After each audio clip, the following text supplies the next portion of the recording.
It started innocently enough. I had just moved into my new home, excited about the little slice of paradise. I now had a backyard with a sparkling pool, a hammock under the shade of a tree, and a grill that promised countless summer cookouts. The neighborhood was quiet, filled with families who waved when passing by, and the HOA rules were strict but reasonable, mostly. Then came the Johnsons, or as I eventually referred to them in my head, HOA Karen's family. At first, they were polite. Mrs. Johnson, always hovering around 50, with that tight-lipped smile that never reached her eyes, came over to introduce herself.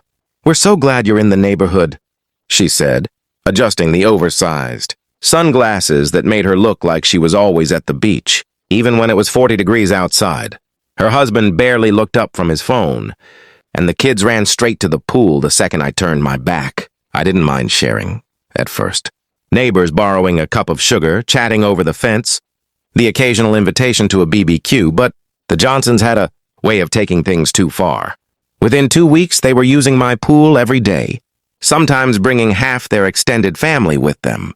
They never asked, never offered, and certainly never left my pool area the way they found it. Towels left scattered, snack wrappers floating in the water, and worst of all, constant complaints when I suggested that maybe, just maybe, they should limit their visits. I tried reasoning. I reminded them politely about HOA rules, even drafted a friendly note about scheduling pool time. I tried to be patient, even joked, "Hey, don't forget sunscreen if you're planning a whole week of swimming." But nothing worked. Every day, without fail, they'd show up, act like my backyard was their private resort, and expect me to smile through it. By the third week, my patience had run thin. The pool, my sanctuary, had become a public service zone for the Johnsons. I felt cornered, stressed, and honestly a little violated. It wasn't just about the water or the noise. It was about respect, boundaries, and the fact that no matter how many polite hints I dropped, it went completely ignored. One night, sitting on my patio with a glass of iced tea, I stared at the glimmering pool lights and made a decision. If words didn't work, I'd have to escalate. I didn't want to call the HOA immediately. They could be slow and bureaucratic, but I needed a solution that would make my point clear without starting a full-blown neighborhood war. That's when the idea struck me. It was mischievous, harmless in theory, and perfectly satisfying. A little sprinkle, just enough to make the next pool party memorable. I smiled at the thought, not realizing just how far this plan would go, or how furious it would make HOA Karen. But for the first time in weeks, I felt a tiny flicker of control returning. The next morning, I went to the store, acting like I had no idea what chaos I was about to unleash. I browsed the cleaning aisle, the baking aisle, even the garden section, pretending to look for ordinary household items while my mind raced with mischievous calculations. After a few minutes, I found exactly what I needed: a harmless, biodegradable powder that would turn the pool water cloudy enough to be mildly annoying, but not dangerous. It wasn't about hurting anyone. It was about sending a message. I got home and placed the powder on the counter, looking at it like a tiny bottle of poetic justice. My plan was simple: sprinkle it in the pool early in the morning before anyone arrived. I even imagined their reaction: HOA Karen staring at the cloudy water, mouth agape, probably flailing her hands while her kids shouted, "It's ruined!" Of course, I had to time it carefully. I set my alarm for 6 a.m., knowing that Mrs. Johnson liked to be the first at the pool, ensuring she had prime lounging spots. I barely slept, tossing and turning, excitement and guilt tangling together. By dawn, I was up, sneaking into the backyard like a secret agent on a covert mission. The powder looked harmless in my hand, but in my mind, it was a symbol of finally taking a stand. I sprinkled it evenly across the surface of the water, watching as it spread, creating a faint haze. It was strangely satisfying. I cleaned up, hid the empty container, and returned to my patio, pretending to enjoy a casual morning coffee. Around 7:30 a.m., I heard the familiar chatter of the Johnson kids running down the sidewalk. Mrs. Johnson was right behind them, carrying her oversized tote and wearing that smug, "I own this neighborhood" expression. They reached the pool and froze. The kids looked confused, poking at the water with their toes. "Mom, what's happening?" one of them asked, wide-eyed. Mrs. Johnson's face went from smug to shocked in less than 2 seconds. "What on earth?" she exclaimed. She waved her hands dramatically, scanning the pool as if the water had suddenly turned traitorous. I sipped my coffee, keeping a casual smile plastered on my face. The kids began to complain, splashing at the water anyway, but Mrs. Johnson was in full panic mode. She kept muttering about calling the HOA, checking if she had done something wrong, and questioning if her family had ruined the water. I almost felt guilty for a second. Almost. By mid-morning, they had retreated, muttering about cleaning up the mess and neighborly courtesy, leaving the backyard eerily quiet. I watched from the patio, savoring the peace, finally feeling that long-lost sense of control over my own property. Little did I know, this small act of rebellion would set off a chain reaction far beyond my backyard. And HOA Keran was not the type to let slights like this slide. I could feel my own temper rising, though I stayed calm on the surface. I thought I had won. The Johnsons had retreated, the pool was finally mine for a few quiet hours, and I felt a thrill of satisfaction. But peace, as it often does in life, was short-lived. By noon, I heard frantic knocking on my front door. Peeking through the window, I saw Mrs. Johnson, red-faced and waving her arms like she was conducting an invisible orchestra of outrage. Behind her, her kids hovered nervously, and somewhere in the mix, Mr. Johnson's phone was recording every moment. Clearly, the incident had already been documented for future reference. I opened the door, smiling as innocently as possible. "Good afternoon, can I help you?" Mrs. Johnson's eyes were blazing. "Help me? Help you?"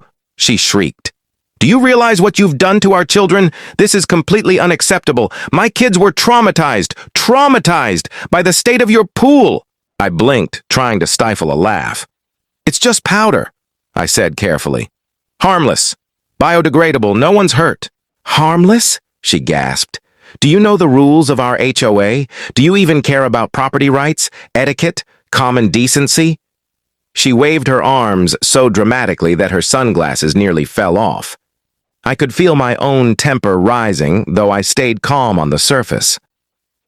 "I care about my property," I said firmly.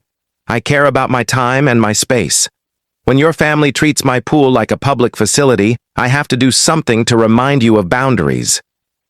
"Boundaries?" she shrieked. "You've crossed the line! This is harassment!"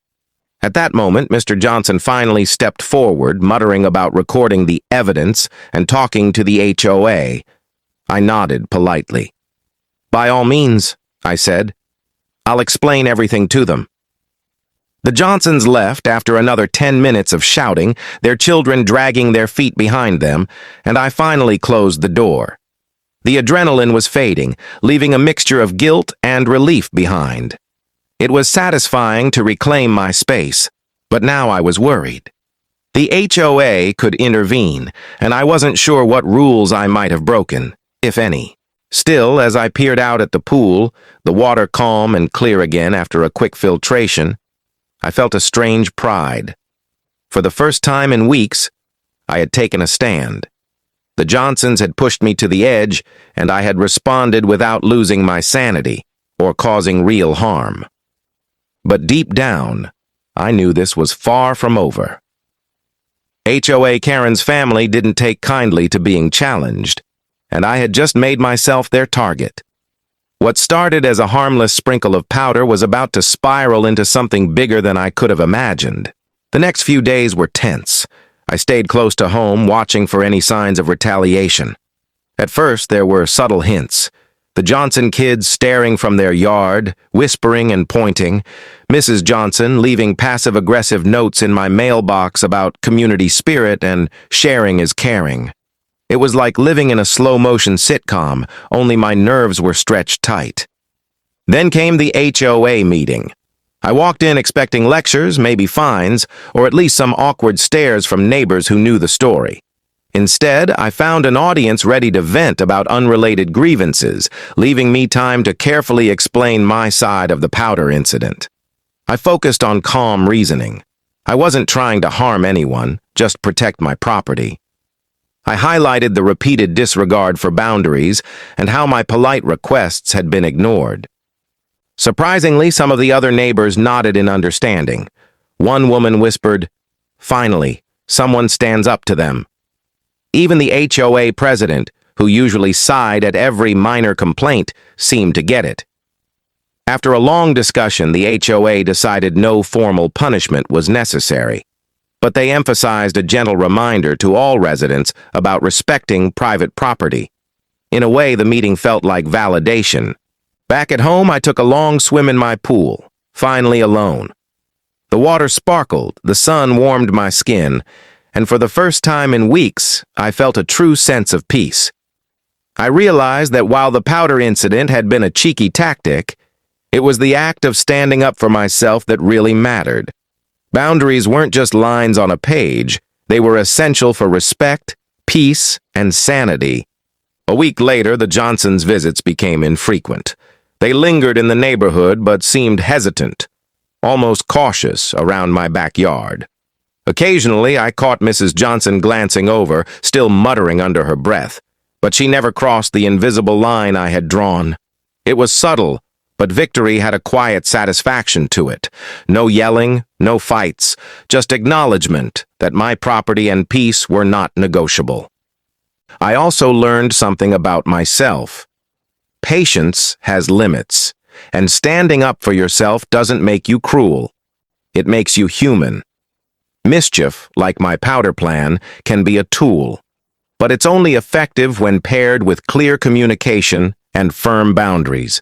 And sometimes the simplest actions, like insisting politely yet firmly that your space is your own, speak louder than any dramatic spectacle. As I lounged on my chair sipping iced tea, I smiled at the sparkling pool. The water reflected the late afternoon sun, calm and inviting, and for the first time, I didn't feel like a hostage in my own home. HOA. Karen's family might still be loud and entitled at times, but they had learned one important lesson. Respect is earned, not assumed. And sometimes, a little harmless powder is all it takes to remind people of that truth. Enjoying this wild tale of standing up to HOA drama? Hit that subscribe button to catch more real-life neighborhood stories and mischievous victories. Give this a like if you laughed, cringed, or related, and drop a comment below. How would you handle someone treating your home like a free-for-all?